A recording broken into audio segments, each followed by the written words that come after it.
तर आपण पाहतोय देवेंद्र फडणवीस थोड्याच वेळात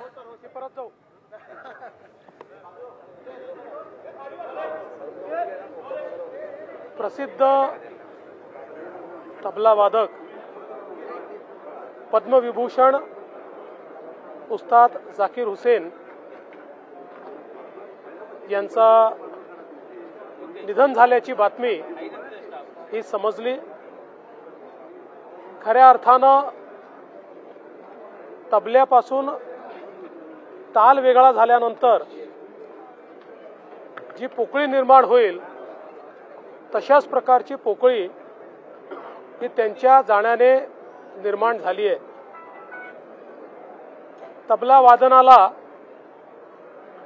आंतरराष्ट्रीय स्वरूप हे जाकीर हुसेन साहेबांनी दिलं आणि जवळपास 3 पिढ्यांना त्यांच्या मैफिलीने मंत्रमुग्ध केलं। त्यांचा तो बाज, त्यांचा तो आविर्भाव आणि त्यांच्या बोटातली जादू हे बघणं म्हणजे एक पर्वणी होती आणि लाखो लाखो तरुणांना त्यांनी तबला वादनाकडे आकृष्ट केलं आणि प्रत्येक तबला वादकाचा एकच ध्येय असायचं की मला उस्ताद जाकीर हुसेन यांच्यासारखा तबला वाजवायचा आहे। खरं तर मी असं म्हणेन की ही अशी क्षती आहे की जी कधी भरून निघू शकत नाही। त्यांच्याकडनं प्रेरणा घेतलेले त्यांच्या कुटुंबातील मंडळी असतील किंवा इतरही अनेक शिष्य असतील, यांच्या माध्यमातनं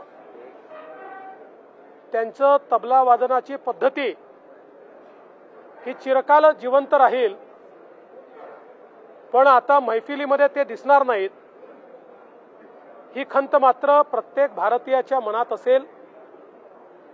मी त्यांना मनापासून श्रद्धांजली अर्पण करतो आणि त्यांच्या कुटुंबाच्या दुःखामध्ये आम्ही सर्व सामील आहोत एवढंच या प्रसंगी बोलतो। सर, काल तुम्ही विरोधी पक्षाला आवाहन केलेलं होतं की माध्यमांमध्ये नव्हे तर विधिमंडळात येऊन चर्चा करावी। आज अंबादास दानवेने तुम्हाला खुलं आवाहन केलं की विधिमंडळात जर चर्चा करायची तयार असेल तर फक्त तुम्ही खोटं बोलू नका। मला असं वाटतं की या ठिकाणी अंबादास दानवे असतील किंवा विरोधी पक्षाच्या इतरही सदस्यांना माझं अतिशय प्रांजळपणे आव्हान आहे की त्यांनी पाहिजे ती चर्चा करावी। जे महत्त्वाचे विषय आहेत त्या विषयांवर त्यांना हवी ती चर्चा करावी। सरकार उत्तर द्यायला सक्षम आहे। सरकार कुठलीही बाजू लपवून ठेवणार नाही। सरकार कुठेही मागे पुढे पाहणार नाही।